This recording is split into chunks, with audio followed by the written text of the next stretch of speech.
תודה שנשארתם. אנחנו עוברים לחלק השני. בחלק השני נשים קצת יותר צבע, פחות שקיפות. אני משתמש עדיין במכחול מופ. זה מכחול שלוקח מים בצורה טובה. קצת יותר קטן מהמכחול הקודם, ואנחנו נתחיל לעבוד על הגופים שלנו.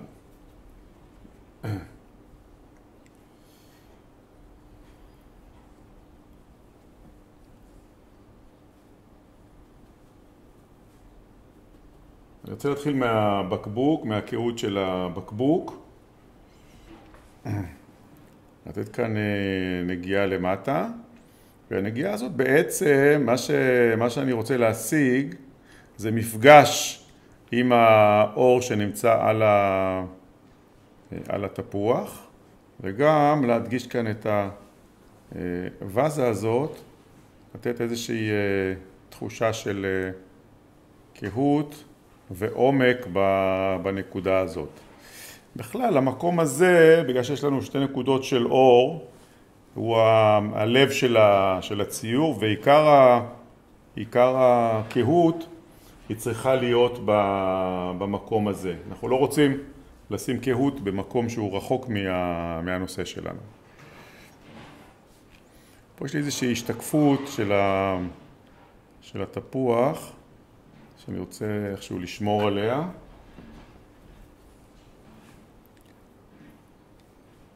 רוצה להזכיר לכם שבשיטה שאני מראה לכם את הציור, זה סוג של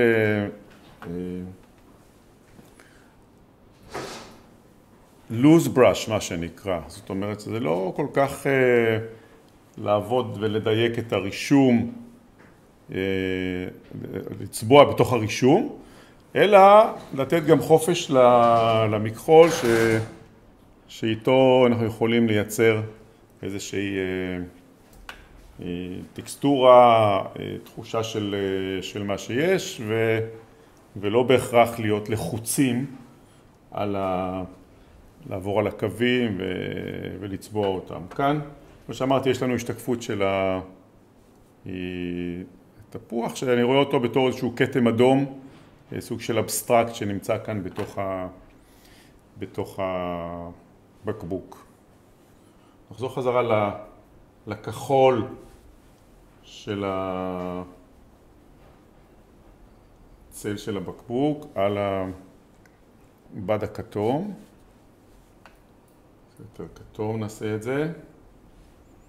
אתם רואים על הפלטה שהצבע שלי הוא קצת יותר סמיך. אני מסתכל, אפשר להוריד קצת את המים ולראות איך הצבע הזה מתקבל. פה כל המעבדה שלי נמצאת כאן, ואז אני בא למקום. גם כאן אני רוצה לעשות חיבורים, וכמו שאמרנו, בגלל שהתפוח הזה אני רוצה אותו, אז אני מייצר איזשהו קו חד, כן, בקטע הזה.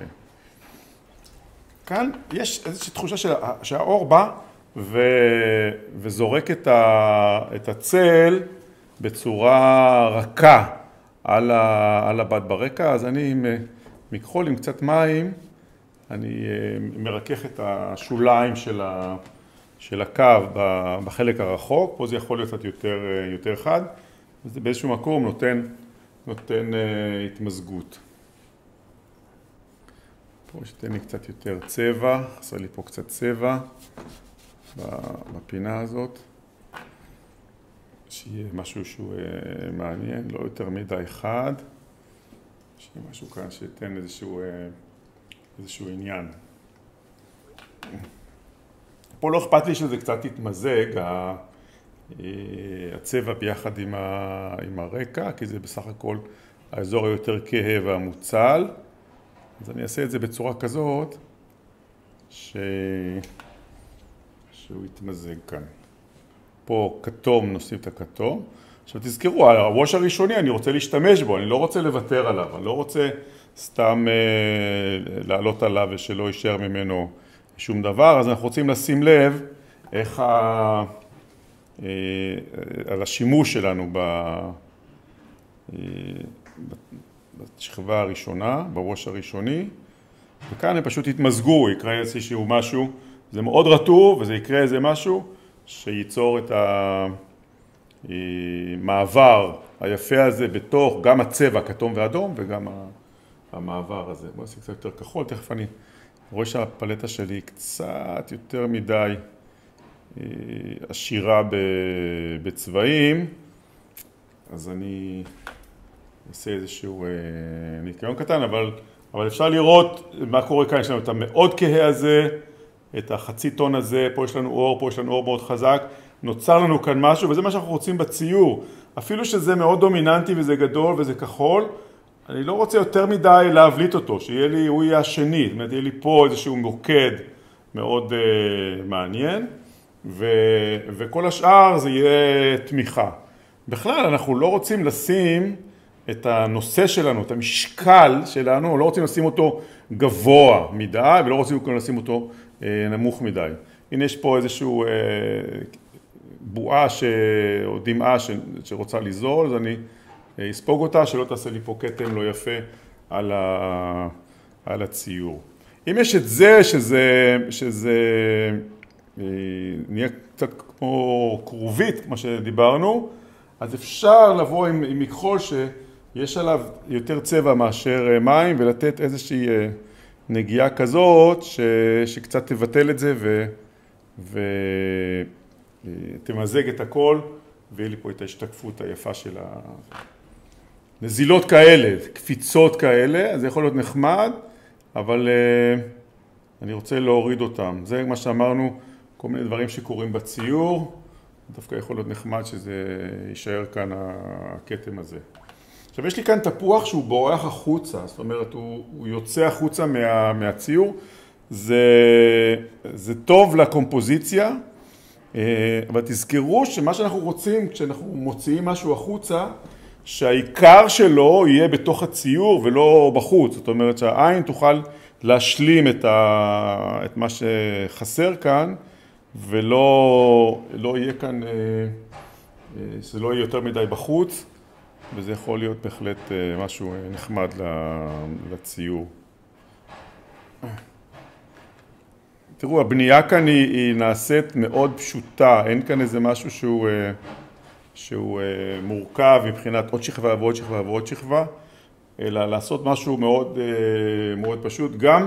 גם בראש הראשוני וגם כאן אתם רואים שאני מחבר את הכתמים, וזה משהו שכדאי להתאמן עליו. מי שרוצה להגיע לאיכויות של ציור, אז כדאי להתאמן על העניין הזה של התמזגויות, של צבע אחד מתמזג עם צבע שני. פה ניתן קצת יותר כתום בצל שלו, שהוא יקבל את הצורה הזאת, הנקודה הזאת. אם זה קצת יותר כהה, אז אפשר לעשות כאן. פה נשאר לי קצת בהיר כי זה אור חוזר. עכשיו תשימו לב שזה קו חד, שאני לא רוצה שיהיה פה קו חד, אז אני בא עם קצת מים, מכחול רטוב, ואני ממזג אותם. אז המיזוג הזה יעשה את זה בצורה כזאת. וגם אפשר עם מים, מכחול ממש לוכלך הייתי אומר, כן? לעשות ככה איזה מין משהו כזה שירים לי את האור לכאן ויעשה מעבר מעניין. אז יש לנו פה את הקטע הזה. בשביל לייצר קצת יותר עניין כאן, אני רוצה טיפה את הכתום הזה, רק להוסיף צבע, כן? ואם זה לבן, אז אפשר לקחת קצת מכאן ולהכניס אותו כאן פנימה, שתהיה לי את ההשתקפות הזאת, זה יכול להיות מעניין. אני לא אוהב את האצבעות האלה שנוצרו כאן, אז אפשר קצת לרכך אותם בצורה כזאת שלא יהיה יותר מדי, לא ימשוך כאן יותר מדי תשומת לב. בואו נעבוד על זה. אני רוצה לעבוד כאן על הווזה הזאת, ודבר ראשון, מה שאני רוצה זה לעשות את הווזה כהה, בשביל להוציא את האור הזה. זאת אומרת, זה החשיבה שלנו כל הזמן בצבעי מים, הרי אנחנו לא רוצים להוסיף לבן על זה, אנחנו רוצים להפוך את זה לבהיר. איך אנחנו הופכים את זה לבהיר? על ידי שאנחנו עושים את הרקע של זה יותר כהה. ובצורה כזאת, העין יודעת מה מואר ומה מוצל, זה הרעיון שלנו. כאן. פה זה טיפה יותר חום.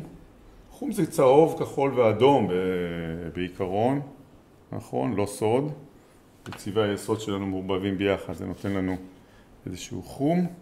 וכאן אני רוצה להקהות פה עם קצת כתום וכחול, להקהות קצת קצת כתום לצבע, להקהות את הצל כאן, כמו שאמרנו, לחבר פה, כן? שיהיה לי, אבל גם להשאיר אותו קצת חי, שלא להיות יותר מדי לחוצים מהנושא של, בואו נחבר אותו כאן, מהנושא של לסגור הכל, שהכל יהיה מאוד מסודר.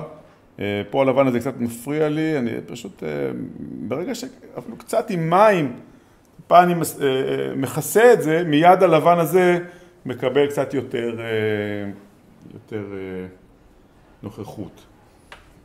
עכשיו, יש לנו כאן כניסה של פתח, שמה שאנחנו רוצים זה לא לכסות את כל הפתח, לא לאטום אותו לגמרי, וגם להפוך אותו, נספוג את זה קצת, גם להפוך אותו ליותר עמוק, אז אני אתן נגיעה כזאת. ואז יש תנועה, פה זה עמוק וזה יוצא החוצה אל האור בצורה כזאת, תהיה לי התמזגות כזאת, ויש לי גם פה את הקו החד הזה שהופך את המקום לסוג של מוקד.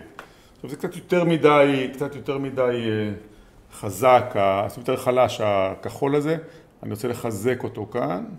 שוב, נשאיר את השפה, אני לא רוצה לגעת ולא רוצה לחבר את זה, נשאיר את השפה בצורה כזאת. תראו, זה מקודם היה הדבר הזה, מוצא חן בעיניי, ממש מוצא חן בעיניי מה שקורה כאן, אז אני רוצה להשאיר אותו, זה נותן איזושהי קריספיות, נותן איזושהי טקסטורה יפה לזה. פה נספוג שוב את זה. אז תשימו לב שזה לא איזשהו צביעה מכנית, אלא הציור מצטייר. היה לי איזה רעיון בהתחלה, ואני לאט לאט אני רוצה לממש אותו ולהוציא אותו לנסות לקיים את הרעיון הזה. אני רואה שיש לי פה קצת טיפה יותר מדי בהיר, אני רוצה קצת יותר כהה פה קרוב לכדור, אז זה נגיעה, זה כבר מספיק יבש. ושוב, לשים לב, זה לא לחסות את הכל, זה להשאיר גם לצופה שלנו, הצופה שלנו גם רוצה להיות שותף לתהליך של הציור, איך הוא שותף, שהוא ימלא לבד, העין שלו תמלא לבד את ההמשך של הצל כאן, של הכתם כאן, כן? אני אתן פה למטה, אני רוצה קצת איזה משהו חד יותר. עכשיו אנחנו נעבוד, קצת לנקות את הפלטה, זה לא יזיק בשלב הזה. קצת יותר מדי מתלהבת הפלטה. אוקיי, בואו נמשיך. דרך אגב, אני משתמש בצבעים בשפורפרות, שהאיכות שלהם היא טובה. הולביין, ויזור ניוטון, יש לנו גם שמינקה, חברות כאלה איכותיות. זה צבע כמובן מתייבש, וכשאנחנו מרטיבים אותו הוא נפתח מחדש. אז אם מעניין אתכם, אז תכתבו לי, אני מוכן לעזור לכם להשיג את הצבעים האלה ולייעץ לכם בעניין הזה. פשוט תנסו ליצור קשר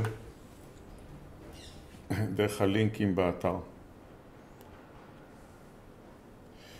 לא צריך יותר מדי, אין פה משהו שיותר מדי.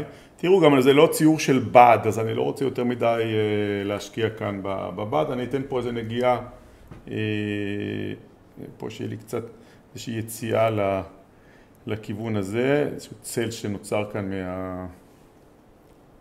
מהקיפול הזה של הבד. ובכלל אתם רואים שיש לנו פה איזה משולש שהולך הנה, מבחינת הקומפוזיציה יש לנו פה שליש ושני שליש, שזה מסתדר, והנושא שלנו בשליש התחתון. אז בשלב הזה אני נותן לציור שוב להתייבש, בשביל לחזור עליו עם נגיעות אחרונות, לפתח קצת את הצורות ולסיים את הציור. אז בואו, נתן לזה להתייבש.